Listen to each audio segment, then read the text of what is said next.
What is up, everyone? It's Quinn here, and the NFL draft is officially 1 week away, which means I'm going to be going through my final pre draft rookie rankings. So, going through my top 15 running backs, top 15 wide receivers, and then probably like my top 40 ish super flex rankings. But in today's video, we are focusing on the running back position, splitting these guys up into different tiers. If you enjoy the video, hit that like button, subscribe. But let's just dive right into it here. And starting off in tier one, I'm just calling this the 101 tier. It is Ashton Genty. In my opinion, he is the clear-cut running back one in this class. I also think he is the clear-cut 101 in your rookie drafts. He has the 3-down skill set. He's currently close to minus 300 to be drafted in the first 9 picks. So the draft capital is going to be there. And then we're just looking at like the company of running backs that are going this early. Since 2018, there have only been 3 running backs taken top 12. Those guys are Saquon Barkley, Bijan Robinson, and Jahmyr Gibbs. I think he's going to be a 3-down workhorse. I think he's going to be a great NFL running back, and he is in a tier by himself. Then moving into the second tier here, I'm calling this like early first-round rookie pick. I'm going to start off with Amarion Hampton out of North Carolina. Now, I don't think I'm locked in on this, based on potential draft capital and landing spot. If Hampton and Henderson got the same landing spot, same draft capital, I'd probably prefer Henderson. I do think Hampton just has a much better shot of getting like that round 1 draft capital. It does seem like he's cooling off a little bit where he's currently minus 180 to go pick 20 or later. I want to say a week or two ago, he was favored to go in the top 20 picks, but he's still a 12-1 favorite to go in the first round. He has the workhorse size, 5'11", 221, a great athlete, had a 9.93 relative athletic score, a physical runner, can catch passes, good pass blocker. If he's getting that round 1 draft capital, you're expecting a team to use him like a workhorse, which would obviously be worth, an early first round rookie pick. And then the other guy I mentioned also in this tier, I have Travion Henderson. I'm just a big fan of him. I think he fits that archetype of kind of like this new wave of high-end running backs where before you needed someone to be a workhorse, dominate the opportunities to really give you like those high-end running back 1 ceilings. Now you're looking at guys like Jahmyr Gibbs, Devon Achane, kind of smaller running backs who are able to produce through receiving usage and efficiency, big play upside, touchdowns. I think that is Travion Henderson here. He's not a huge back, 5'10", 202 pounds, but he is a great pass catcher, has a ton of big play upside. Over his full career, 45.5% of his rushing yards came from 15-plus yard carries. In 2024, that number was up to 54%. I think the draft capital is going to be there. He's likely going to be a late day 1 pick, late round 1, or, very early on day 2. So we'll obviously have to wait to see, the exact landing spot and where he goes, but I'm going to be very in on Travion Henderson, pretty much regardless of what that looks like. And then my number 4 running back here, I have him in a tier by himself. I'm calling this like mid-first round. I have Quinshon Judkins. He was in the committee with Travion Henderson last year at Ohio State. He's the much bigger running back. He's 5'11", 221 pounds, tested very well athletically with a 9.88 relative athletic score. I think I'm probably just a little bit lower on Quinshon Judkins than consensus, but I am expecting him to get that round 2 draft capital. And so this video is, taking my opinions mixed in with the potential draft capital because I might have my own personal concerns about Quinshon Judkins, but when you look at his frame, his pass blocking ability, the fact that he can catch passes even though he's not elite at it, if he's getting that strong draft capital going round 2, I could definitely see him just stepping in and operating like a workhorse running back right away. Now moving into my running back 5, this is going to be tier 4. This is like late round 1, early round 2. I don't think this is a super seamless fit in terms of the tier, but that's what I'm calling it. I have Caleb Johnson here. Probably another guy I'm just a little bit lower on than consensus. He's a pretty interesting prospect, had a very dominant junior season where he rushed for over 1,500 yards, scored 23 total touchdowns. Didn't really get involved in the receiving game until this past year, but he caught 22 of his 25 targets for 190 yards, and that's like a fine stat line. I think it's a little bit more impressive when you factor in that he was doing this in Iowa's passing attack, which is just not great. Like he was 3rd on the team in both receptions and receiving yards. He's a big running back, 6'1", 224 pounds. He ran primarily out of a zone scheme in college, and he's kind of got a unique running style where he is very rarely going to really like plant his foot in the ground and make a big cut. He's more of someone who's going to like glide through the defense. He's effective after contact once he gets going, but he can be pretty brutal when he's hit at or behind the line of scrimmage, like towards the bottom of this running back class in that category. But I still think he's going to be locked into day 2 draft capital. Could go round 2, could go early round 3. I think he's fine in this tier. And then the other running back I have in this tier is going to be Cam Scatabo.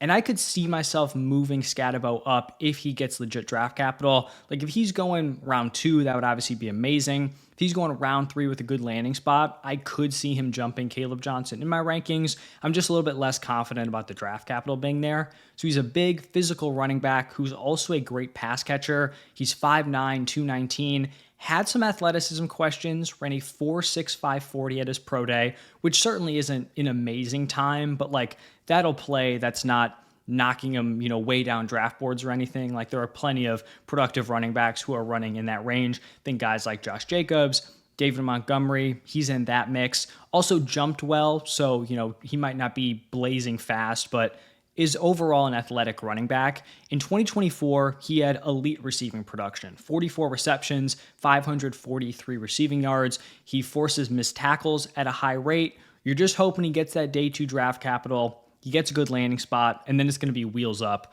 for Cam Scatabo. Now moving into the next tier, these are the guys that I'd probably be consider taking in like the mid to back end of round 2 in your rookie drafts, assuming the draft capital's there. So my RB7 is going to be Bashal Tutin, one of the guys I talked about as a sleeper rookie pick a couple of videos ago. I just think he's a super fun prospect. Had his first 2 seasons at North Carolina A&T, his last 2 at Virginia Tech, had really strong production in 3 of those seasons, excluding his freshman year. He's a great athlete, 9.56 relative athletic score, ran a 4.3 240 at 5'9", 206 pounds. Despite being a smaller running back, he is great after contact. He's great at forcing missed tackles. He's a big play threat and can also catch passes, 87 career receptions in those 4 seasons. The big concern last year, and I guess the last couple of years, was just the fumbles, like 9 fumbles in the last 2 years. You're just hoping for that day 2 draft capital and then a landing spot where he's going to have the opportunity, to play right away.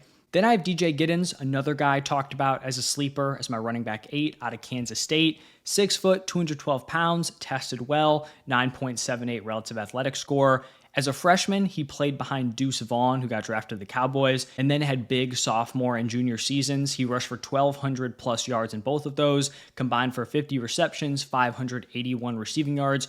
I think he's a very well-rounded back, and just another one of these guys where you're hoping the draft capital is there, and he gets a decent landing spot. And then the last guy in this tier is going to be Dylan Sampson.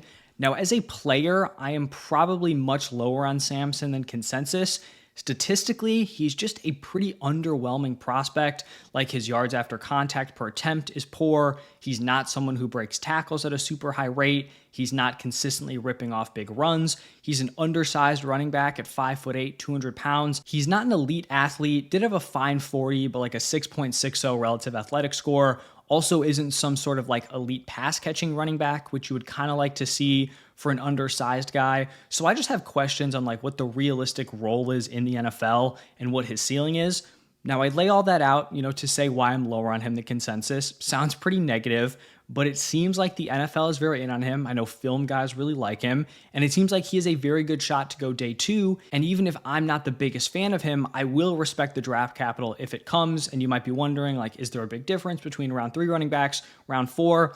This is data going back to 2018. So 2018 running backs through 2024. You can see the number of players, who have been drafted in each round. There have been 21 round 3 running backs. There have been 30 round 4 running backs. And in round 3, over half of those guys are giving you at least one top 36 season in points per game. That drops all the way down to pretty much like a quarter in round 4. And then you can just see across the board, you're much more likely to deliver a top 24 season, a top 12 season, and a top 6 season if you are going in round 3 compared to round 4. So even though it is just a round difference, there is, a pretty significant gap between the production of those two groups. So if he does go in round 3, I'm going to have to respect it. Now, if he's someone who ends up slipping into day 3, I will definitely be dropping him from where I have him ranked right now. This is assuming he's getting decent draft capital. Now, moving into this final tier, this is like round 3, round 4.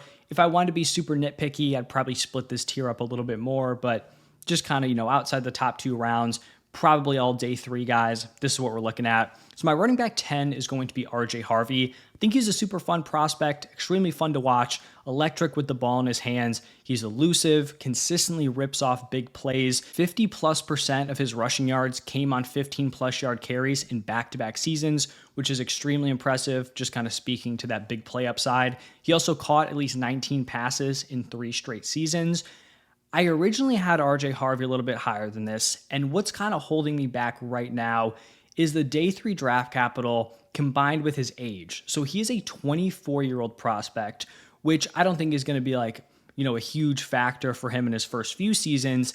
It's just like the ceiling he can reach in Dynasty, because with these day 3 running backs, it's pretty rare that you're just going to get like an instant shot to lead the backfield, right? You're going to have to like work into it a little bit. Think of like a Tyrone Tracy last year, where he got a pretty good landing spot because the running back room was pretty wide open, but he was an older prospect. He ended up, taking over, leading that backfield, and now he's in this spot where it's like these day 3 picks don't have a ton of job security. So he played well, right? Like if you drafted Tyrone Tracy last year in redraft or dynasty, like you were thinking it was a great pick because he was, pretty much free. But now moving forward, it's like he hit, but now the Giants are probably going to bring in competition for him. And he's 25 years old now. So it's not even like you have this super long runway for them to be super viable for Dynasty. So those are my concerns, especially when you're going round 3 or day 3, and there's just not a ton of, upside to immediately produce to a team. Those are my concerns. It's the age, it's the potential draft capital. If he somehow goes day 2, I will definitely be more interested, but I like the player. I'm just not sure like what the long-term upside is for Dynasty. Then I have Damian Martinez here out of Miami. Also talked about him in my sleeper video. I just think he's someone who has the skill set to be like an early down grinder week 1 of the 2025 season. I think he's someone who can kind of take like those early down opportunities, also work in near the goal line, someone who I think could be like a double-digit touchdown guy in the NFL. He's a big physical running back, 5'11", 217 pounds, great after contact, 3rd in this class with 4.51 yards after contact per attempt. Probably going day 3, you're just hoping he's going to a situation where, that role is available for him to step into. Then I'm going to go with Ollie Gordon here out of Oklahoma State. He's a pretty interesting prospect because like a full year ago, he looked like someone who was going to be like towards the top of this class, like in the top 5 running backs, maybe even higher. He rushed for over 1,700 yards, was super involved as a pass catcher, 39 receptions, 330 receiving yards, 22 total touchdowns. And then the production just completely tanked this last season. It seems like there were a lot of factors that went into it. The passing game was bad. The offensive line was bad. I think he had some, legal issues heading into the season. So it just did not go great for him in 2024. But he's kind of got like this rare build and skill set where he's a big running back. He's 6'1", 226 pounds. But even though he's one of these bigger running backs, he's not like a super bruising guy where he's not great after contact, 3.47 yards after contact per attempt over his career. That's a pretty poor number if we're being honest. But he's someone who flashed real big play upside in 2023. 55% of his rushing yards came on those 15+ yard runs. He's shown the ability to catch passes. And I think when we're looking at these guys in like this day 3 range, he's at least flashed some upside that very few of these other running backs can really compete with. And so maybe that was just like a one-off season. Maybe the juice isn't there anymore, but I think he's interesting to at least take a flyer on in like round 3 and 4 if he gets fine draft capital and a decent landing spot. My running back 13 is going to be Devin Neal. I know some people really like Devin Neal. He was a 4-year producer at Kansas. He had 1,000+ rushing yards, 10+ total touchdowns in his last 3 seasons. Neal just kind of strikes me as a guy who is a really, really good college player, but I'm not quite sure what the upside is in the NFL. I don't think he has like one specific calling card where you're like, all right, if he's working into a committee, he can be that 3rd down back or he can be that early down grinder. I think he's a pretty well-rounded guy. I just don't know if he's going to be good enough to step into the NFL and be just like the clear starter who's just like a super well-rounded guy and able to be the running back 1. I think he'll be a fine depth option on a roster. Could see him at some point in his career, stepping in as like a handcuff and giving you decent production. But just the lack of like one specific huge strength is what kind of holds me back with Devin Neal. Then my running back 14 is going to be Brashard Smith. I'm someone who just kind of likes these like wide receiver to running back converts because as opposed to a guy like Devin Neal who doesn't have one specific strength, these running backs who were formerly wide receivers, you can really trust them in the passing game and you can see the upside there. So he was a wide receiver at Miami for his first 3 seasons. Then he transferred to SMU this past year, moved to running back, and had a really impressive season. Rushed for over 1,300 yards, got 39 passes for 327 yards and 18 total touchdowns. He is undersized. He's 5'10", 194 pounds. But you're not drafting him and expecting him to be the workhorse for a team, right? You're hoping he can be that third down back, get involved as a pass catcher, get used creatively, and then you're hoping for like 12, to 15 opportunities per game. A guy like Devon Achane, super light, could still, handle a decent workload. I don't think they're comparable as prospects, but I think with the right type of usage, a ton of receiving work, you can produce for fantasy even if you are a little bit undersized. So I think you can very easily see him carving out a pass catching role. I talked about Tyrone Tracy for his age earlier on, but he was another one of these guys that was a wide receiver convert. I think he played 2 years at running back in college compared to just one for Brashard Smith. But I think it's clear that he could have a role in the NFL right away just with that receiving upside. And then my running back 15, I honestly went through a ton of different names for this one. I ended up going with Jaden Blue out of Texas. Kind of a similar, I guess, like realistic role as Brashard Smith, where he's probably just a pass catching back in the NFL. Didn't do much in his first 2 seasons at Texas, but pretty understandable when you're playing behind Bijan Robinson, Roshan Johnson, and Jonathan Brooks. In 2024, he was actually their running back 2 in terms of their rushing production, but he rushed for over 700 yards, caught 41 passes for 365 receiving yards, 14 total touchdowns, 6 touchdowns through the air. So you're just hoping he's going to a spot where he can get involved as a pass catcher. Some honorable mentions to Jarquez Hunter, Trevor Etienne, Raheem Sanders, Taj Brooks, Jordan James. I think this last tier is really going to change a lot when we're looking at where these guys are going in their specific landing spots. Because one of these dudes could go round 5, but if you're getting drafted in like a Will Shipley situation behind a Saquon, like a Braylon Allen, Isaiah Davis situation behind a Breece Hall, you're just going to have a lot less upside in the short term compared to like a Bucky Irving who went to a more wide open situation,